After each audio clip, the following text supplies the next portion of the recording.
Thank you for joining us on Upswing. We're very happy to have you. Before we jump into high-end luxury real estate and how someone gets into that field, do you mind giving us a summary of your professional path of how you got to where you are today? Sure. Well, hi, ladies, and I am super excited to be asked to be on Upswing. This is a fabulous opportunity, and I am, always excited to talk about real estate because I love, love, love, love real estate. So I started with Premier Sotheby's International Realty in 2011. And so I've only been in the business for 8 years, but I have been really fortunate in everything that, the properties that I have been able to represent and the buyers and sellers that I have met, because this is a relationship business and it is super fun and it's not easy, but I love it. And I've been fortunate enough to be successful at it. So Robin, we are so excited to have you today, and I want to just dive right in with my first question. Do I have to start selling lower or mid-range properties before working my way into high-end luxury real estate? So there are no hard rules unless you have entered the industry with some background, as in like having built a luxury or custom home. You need to understand what represents value to a buyer. And if they come into your office and they say they want to buy a $5 million home, you need to understand exactly what value that home is. So for example, you need to know the quality of construction, the quality of the finishes, the quality of the workmanship, the location, the value of the land.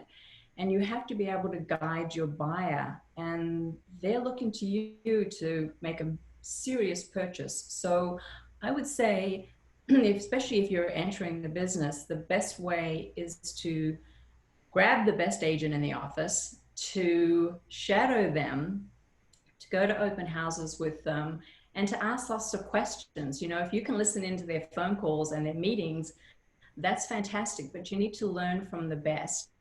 And I think that with every transaction you do, you learn something and you take something away from it.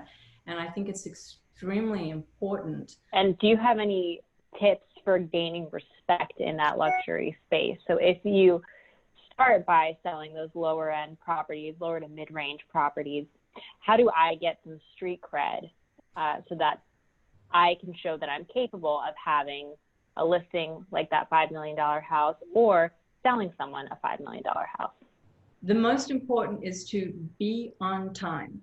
So be punctual. I'll say that again. I'll say it 5 times. It is the most important thing because, an agent's time, they're sitting and waiting for you. So if you're showing a property, you need to be on time. You need to treat people with respect and be polite. These things are basics, and they're basics in every industry, but it is so important to agents, and not only that, to your buyers and sellers. Just always be present and always be on time, and that's how you gain respect.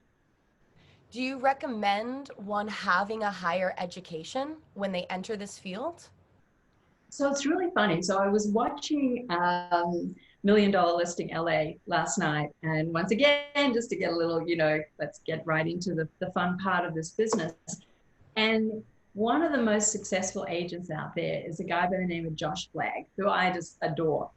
And he got into the business at 18. So everyone else was heading off to actually finishing high school and heading off to college. And he got his real estate license.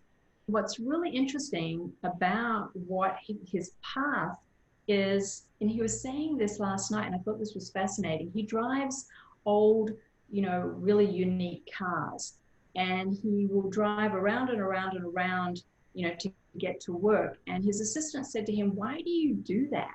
Why don't you just take this particular road and you'll be in the office in 5 minutes?" And he said, "Because I drive these unusual cars, people notice me." And he said, "And it also enables me to drive the streets and look at homes." He said, "I can tell you about every home in every street because I've been doing this so long." So I suppose in answer to your question, And the way that I look at this, I think of it more as the university of experience. You can get a million different letters after your name. So you can take lots of courses and get certified in luxury listings and luxury, I mean, all kinds of different things. But I think what's really important is that you know your market. So you know what houses sell for, you know what the history is of the home, and you can literally tell someone the value of that home just because you know everything about it. It takes a lot of time, but yet I will also say that some people like going to school. And so if you wanted to get a degree in real estate, then that's fabulous if that's the path you want to take. But I think for other people, they just want to do it. I loved your point talking about experience. I think personally that that's very important for any field. If someone was to choose to go to college, do you suggest a certain degree? I believe you can get a degree in real estate, and it's at least a 2-3 year degree. Very nice. And then once you get that degree, you don't have to take some of the continuing education and the exams. Whether they went to college or not, do you suggest any jobs before diving into being a real estate agent? I think if anything, real estate is a relationship business.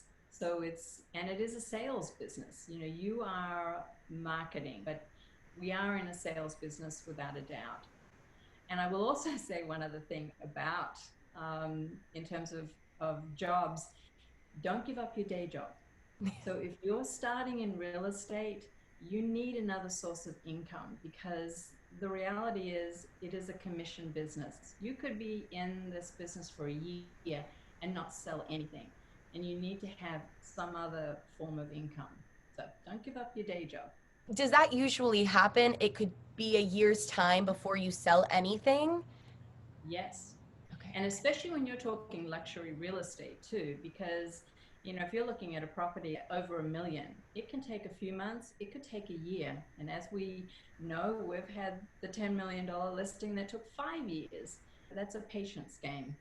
And I'm glad that we started to talk about licenses and started to talk about costs. Could you walk us through how to get your real estate license? I know there's online courses, in-person courses, and what the pros and cons and costs associated with those are.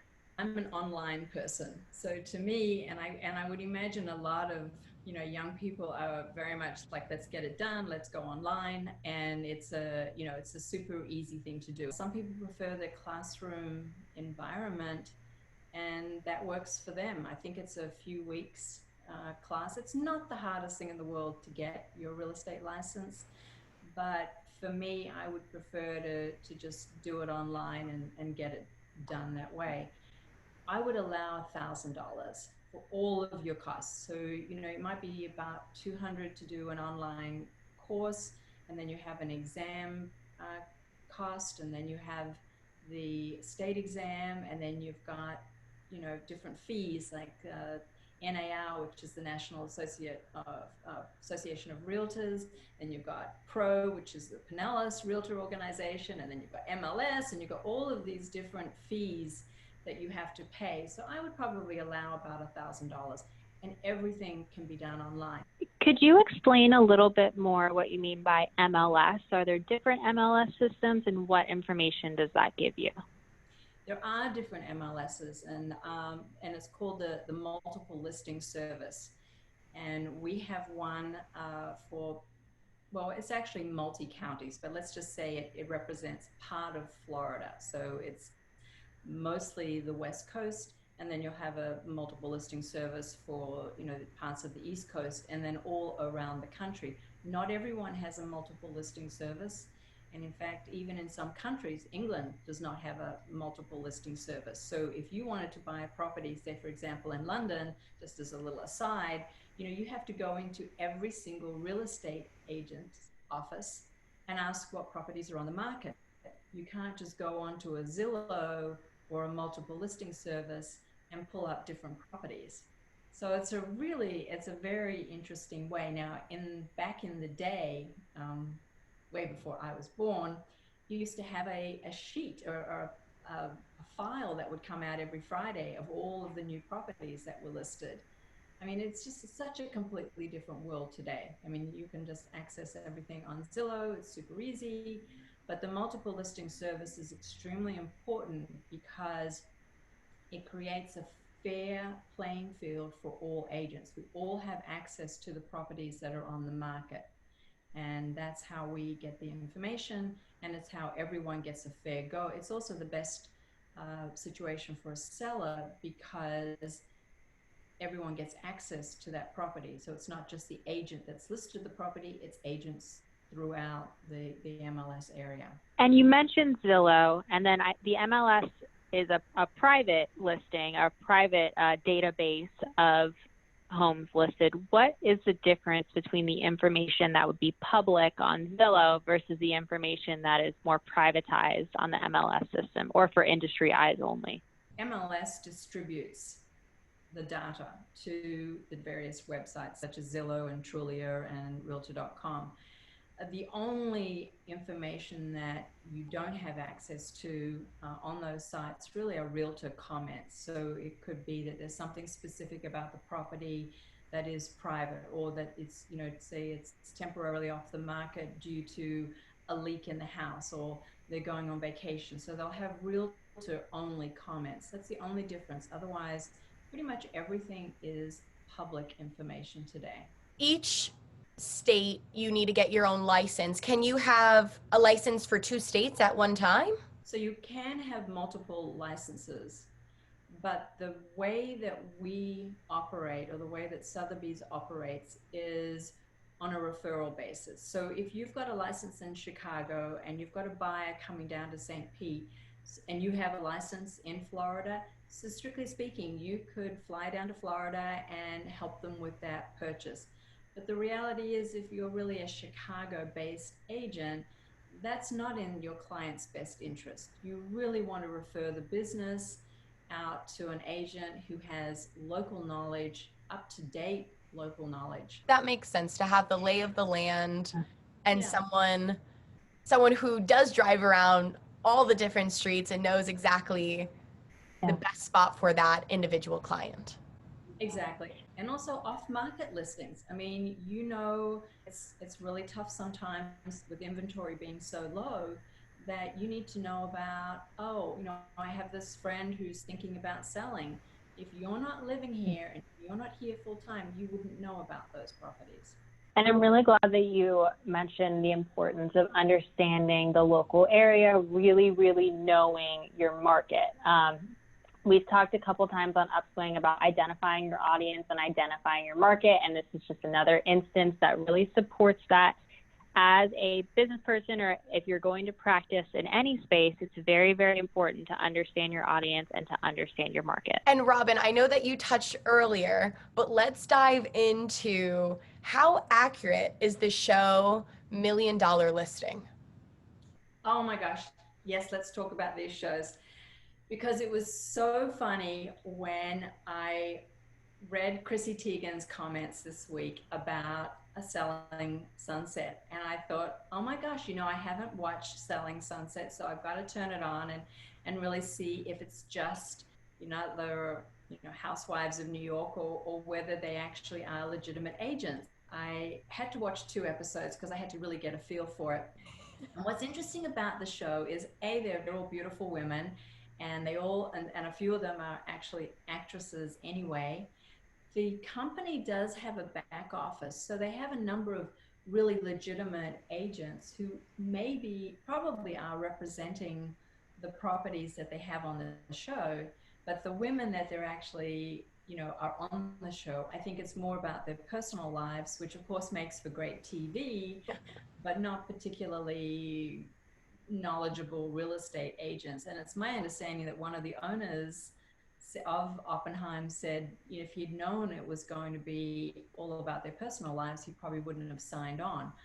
With that being said, I am sure it's very successful for them. But to go on to $1 Million Listing, which it started in LA about 12, 13 years ago now, and I love the show because I love the people. I mean, Tracy's a little bit irritating, but, you know, and Josh Altman is irritating too, but it's still a great show. Now, keep in mind, they've got 1 hour. So they've got to go from listing a home to open houses to negotiations to closing. And it all has to span that 1 hour, which we know if you've got a $20 million property, it could take years to sell that particular property. And we know that, you know, some of the scenarios that they've got going on are crazy, but it also makes for great TV because they sell phenomenal properties. So one of the questions, of course, should be, you know, have I ever been to an open house that cost $20,000? No. But we also keep in mind they don't pay for that. So that's the studio, that's the producers, you know, or else it's people who are actually providing the various, you know, people and items that are paying for it. So we know that that's not legit. Have I been to some phenomenal open houses? Yes, with piano players and cocktails, and you know, that's always great. The most I have spent is $1,000 on an open house. I've never had one with a theme. Some of the themes on $1 Million Listing are absolutely priceless. What I saw last night, burgers and Botox. I mean, wow. I mean, that's priceless. But, and the other thing about the show too, is I've never gone out for lunch with an agent to negotiate a contract, get up from the table, say, hold on for a second, then call my client, come back to the table and say, oh yeah, we've got a deal. Oh, come on. Never, ever going to happen. So I think there are aspects of it that are hilarious. And when they take private planes, I mean, I love that, or helicopters into properties. I mean, it just makes for great, great TV. So, but the other side of that, of course, is they do have legitimate properties. They are selling incredible properties, and the process, even though it's very condensed, to me is pretty real. So I love it. It's not customary to have private jets or yeah, to go to certain listings. Well, you know, one of the, like your very first question, which was, you know, to get into luxury real estate, and can you just get straight into selling luxury? And one of the, you know, the big phrases is, if you're going to sell luxury, you need to know luxury. Okay, as we said.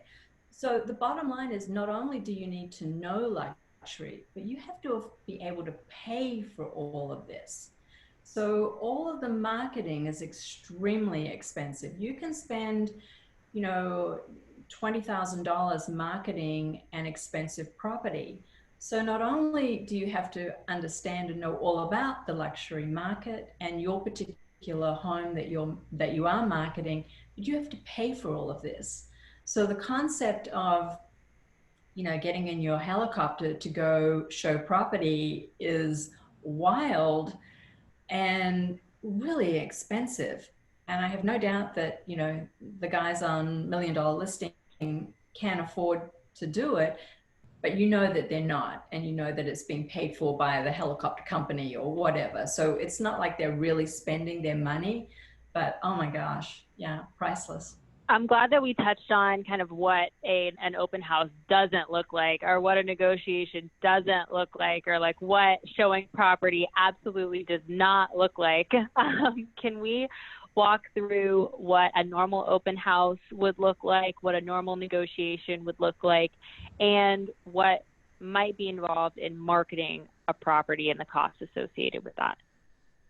So a normal open house is going to be, you know, you ask brokers to come. Now, I will tell you that in our world, especially in the luxury market, we're all really busy. So the concept of going to a whole lot of open houses, it doesn't happen. You know, we go to the properties that we really have interest in seeing, that we think maybe we have a buyer for. There's a whole group of agents that literally on Thursday morning look at what is going to be open and choose based on what's going to be, you know, given to them. So whether it's a little drawing, or it's lunch, or it's cocktails, or whatever the case may be, they look at that and they plan their day based on what's going to be served at each open house. Most agents don't have time to do that, unfortunately, because it sounds like a lot of fun. And I'll also say that the thing about open houses, it's really for the listing agent.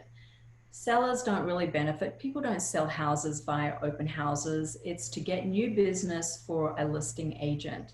And I will also say that in most of the time in high-end luxury listings, sellers don't want their home open to just anyone.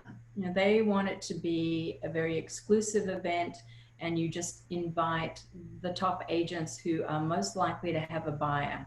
That's really the key with open houses. So what would a negotiation look like in real life? Okay. Well, today, being, you know, the litigious society that we are in, we have to be very careful about how we negotiate a contract. We like to have everything in writing. So you'll present an offer to an agent. They will present it to their seller. And that's when things start. So perhaps sometimes it's a full price offer and there are no contingencies, contingencies being financing, inspection, selling their home, I mean, all kinds of different things. But for the most part, if we'll just say that it's a pretty clean contract, but maybe the price is a little low. So the agent will, based on what the seller wants to do, counter. And then you go back, it's all in writing once again, and then it goes back to the seller, and they'll decide what, you know, what they want to accept. Then it goes back to the buyer, and they go back and forth a little bit based on the various requests of the seller and then the buyer. So it tends to be a multi, you know, faceted business that can take a few days.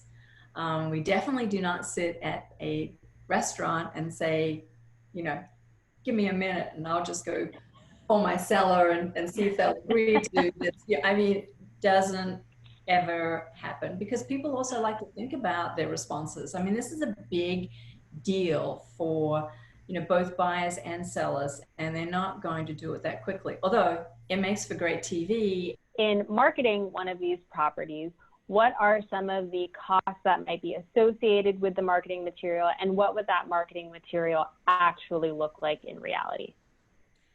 So great question, because it has changed so much since COVID. So what used to happen before, most agents would get a photographer out, they'd take some photographs, and sometimes they would string together what's called a virtual tour, which is basically a bunch of photos, and they put them together to music. It's, you know, really very basic, and there you go. And that would be your marketing. Maybe send out a postcard, do a brochure, and maybe put it in a magazine. That would have been pretty much the standard. Since COVID, and we're finding that we're selling properties sight unseen, you have to go the extra mile. So not only do you do photography, always professional photography, always, we're engaging in videography. Now, we've been doing videography for years, but a lot of agents were still doing virtual tours, which is just putting those photos together. But real videography is amazing. And you're also talking about not just the property, but you're also selling a lifestyle and a neighborhood. So you not only photograph the property, but you'll do aerials and, you know, drone, and you'll do, you know, show what the neighborhood is like. So people get a really good feel. On top of the videography, we also do Matterport tours, which is an online app that enables you to walk through the property. And, you know, that's also a great way for people to really get into the floor plan. So it's like a 3D image and you just go through the house. So I just sold a property recently to a couple from New Jersey, and that, they said to me afterwards, really helped them because it was sight unseen. And if you don't have the videography, the Matterport tour, and lots of photos, there are about 50 photos, you really don't get a good feel. So that has created a whole new level of expenses for realtors because, you know, we just didn't have that before.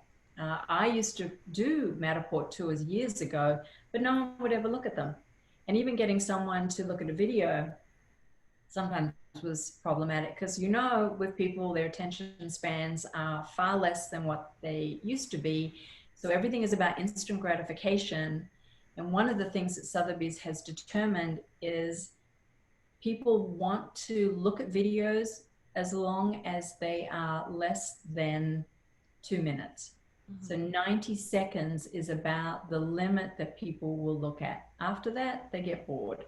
So we're gearing everything towards that type of marketing. It's expensive. And not only that, these things take a lot of skill. There's a lot of, as you know now, there's a lot of editing involved. So it's very, very time consuming. Even my photographer has now chosen to send his editing out. So he will do the photography. He has a drone guy.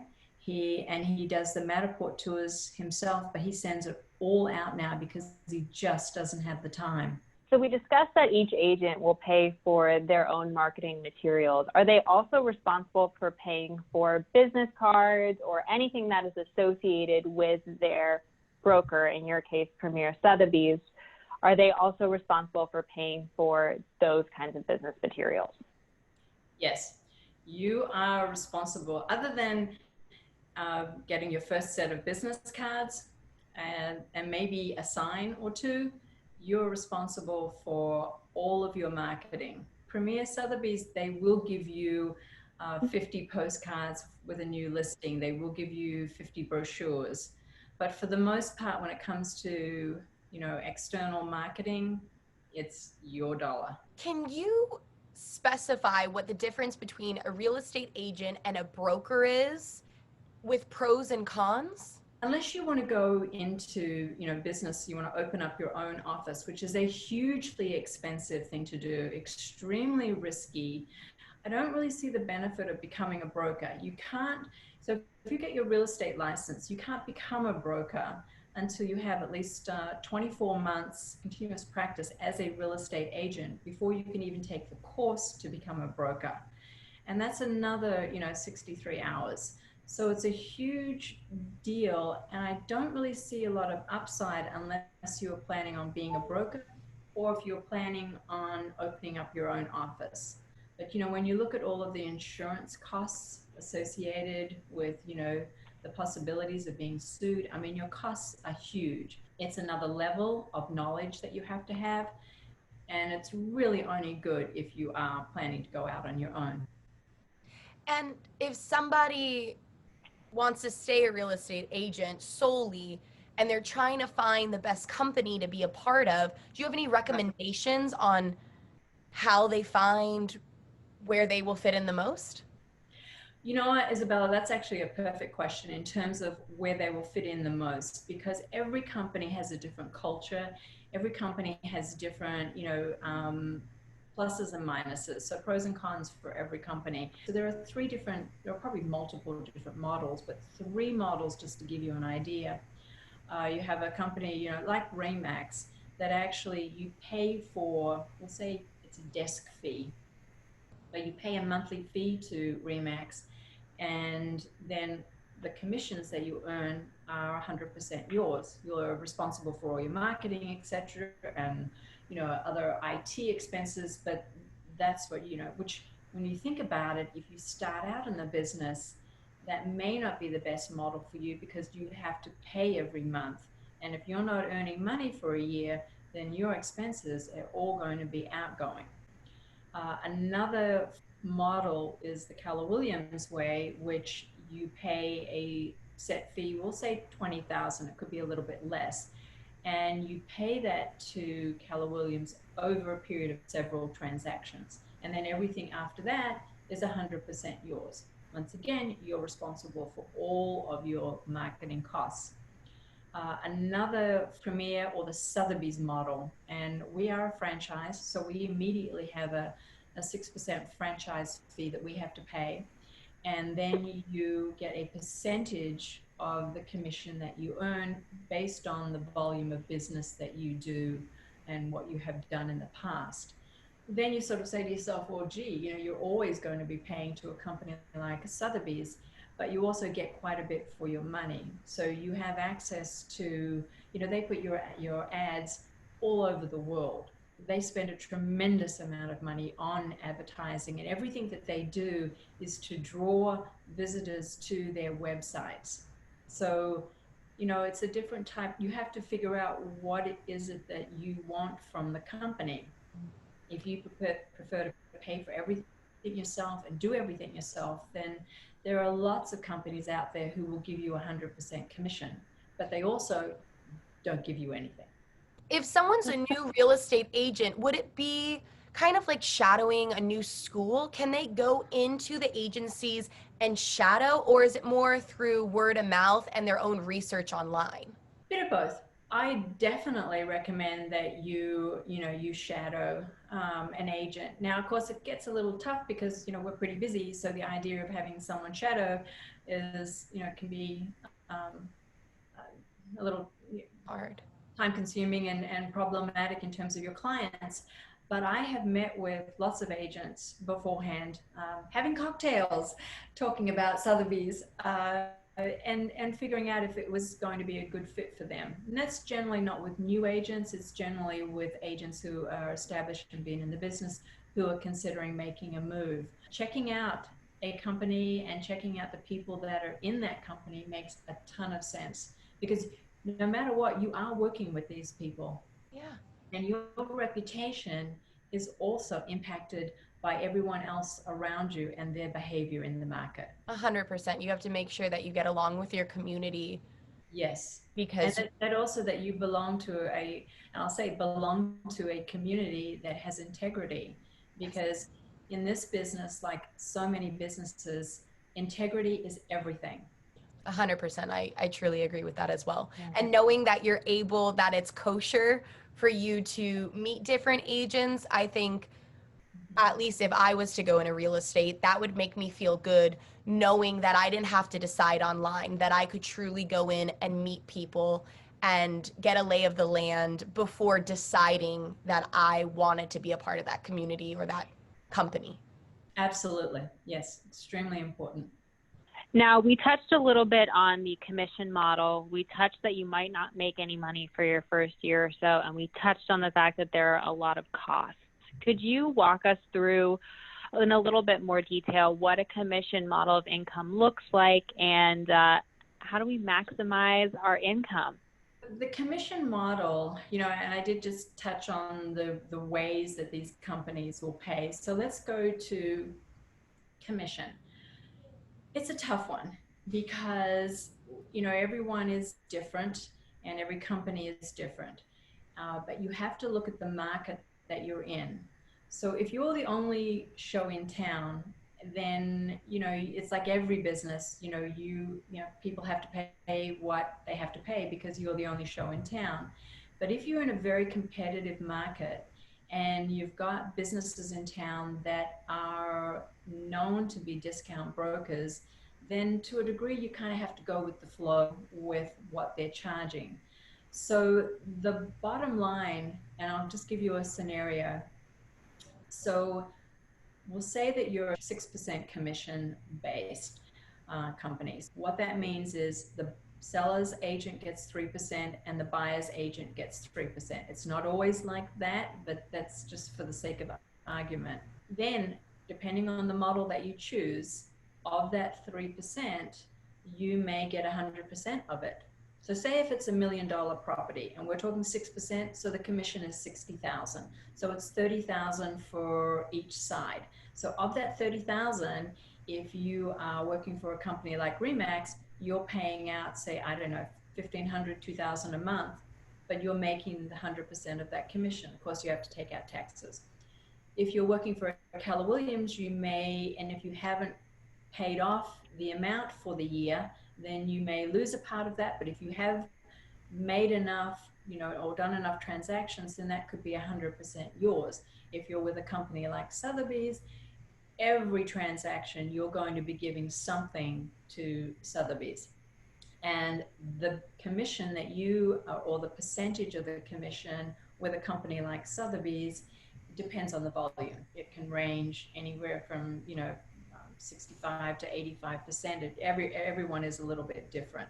So how do you maximize the amount? You have to figure out what works most for you and what's important. And for a luxury agent, for me, having worldwide exposure, having international marketing, having the network that Sotheby's can provide, and the level of quality of what marketing and materials they provide is extremely important to me. But you've got to figure out what is important to you as an agent. And if someone wanted to come across as confident, but not too eager, how do you suggest they do so? I would say more than anything, be yourself. Be genuine, be yourself. Because this is a relationship business. So, and it is so easy to be fake, but being fake is hard, and it takes a lot of energy to be fake all the time. So I think you're far better off just being genuine, but being eager, being, enthusiastic. I mean, if you want to be in this business, like any business, you should love what you do. And when you love what you do, that shows. And I love what I do. I could look at houses all day long. So I think confidence grows from your experience. So if you go out and you look at 100 homes and you look at those homes, trying to understand, what's good about them, what's not so great, each one or each transaction is going to give you a little bit more confidence. So it really is a question of just length of time in the business, and just being genuine, being you. Are there any misconceptions that you found about the industry in your time? The biggest one being that this is an easy business and that you will make lots and lots of money. That is a huge misconception, I think, in this business. And the other one, of course, is that we're all walking around like selling sunset, which is, oh my God, I can't even imagine getting myself ready like that every day and putting myself out there. Oh my God. But that's the biggest one, that people will make lots of money and that it's super easy. And it's not. It's a very, very hard business. In fact, I'll tell you that the statistics that most real estate agents make about $35,000 a year. That's the sort of the average. Now we know that there are agents that make $1 million a year. There aren't huge amounts that make tremendous amounts of money, but there are definitely, if you work hard, you can make a very good living out of it. But I think most importantly is, don't think of this as I'm not transaction driven and I'm not driven by the money. To me, it's more important that you help your buyers and sellers, and you want to help them with their goals. That to me is more important than the money. But that's the misconception. This has been such a wonderful conversation today. I've learned so much about luxury real estate, and I'm so excited for our listeners to hear all of the wisdom that you've shared and all the expertise that you've shared. If you could narrow everything down to 5 key takeaways for our listeners, what would those 5 key takeaways be? I would say if you're going to become a real estate agent, learn from the best, shadow them and learn from them. That would be number 1. Number 2, it would be that this is a relationship business. So work on those relationships. Like I would look at people of your age, and you think about it, you've got, lots of friends who are beginning to purchase their first homes. Well, in 10 years or 5 years even, they're going to be purchasing their second home. So you're going to be, at your age, if you were to enter this industry, you're growing with them. So maintaining those relationships is extremely important. So number 2, it's really work on those relationships. I would say number 3, don't be transaction driven. Because if you're in this business just to make money, yes, you will, but then a lot of people won't work with you a second time because you're only interested in selling a property in the same way you're selling a car or you're selling a dress. So number 4, integrity. Integrity is everything. That's the most important thing. Say what you're going to do and do what you say. And I think that a lot of people don't. And it's very, very important. And also treat everybody the way that you would want to be treated. So respect is extremely important.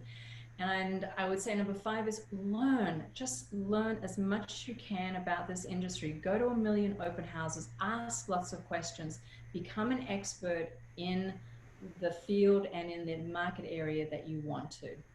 Robin, thank you for not just giving us insight when it comes to the technical aspects of high-end real estate, but truly diving into the importance of being a genuine real estate agent and how it's so beneficial to not only your business, but to the relationship you're building with each and every client that comes into your door.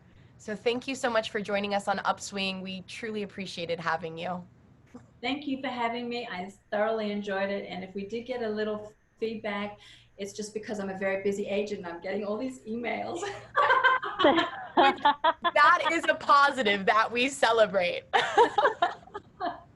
But thank you again. This was I loved it because I love talking about real estate, and I wish you guys absolutely every success with Upswing. I am so excited for you. Thank you.